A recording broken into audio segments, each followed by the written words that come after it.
近日，大自然的礼仪李凤个展在台北大安区的梨画廊展出。李凤的绘画艺术深藏着动静相合的美学，无论是抽象或写意，无论是对比强烈的鲜艳色彩，或古老的墨韵斑点与线条，都呈现出一种崭新而独特的思想情感。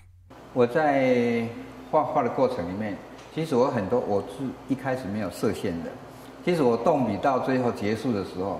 我不知道它会变成什么样子，但是我知道它出现的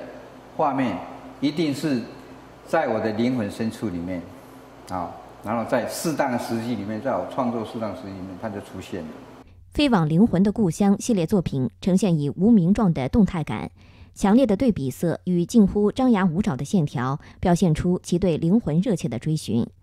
密在行山系列作品凝聚、稳定、强劲，画面上有着动中求静的微妙平衡，艺术能量内蕴强大，似乎随时可能冲破形色界限，喷涌出一个无限可能的存在世界。大自然的礼仪集结了前2次的主题展作品，与今年的新主题大象吸音系列序曲制作，艺术风格从抽象到写意过渡，无形之象无法直接言说，必须透过具体的存在物来显现与领悟。就如同李凤以绘画创作来显现其对自我生命与所有存在环抱之愿景。我要用画去透露我什么样的愿景。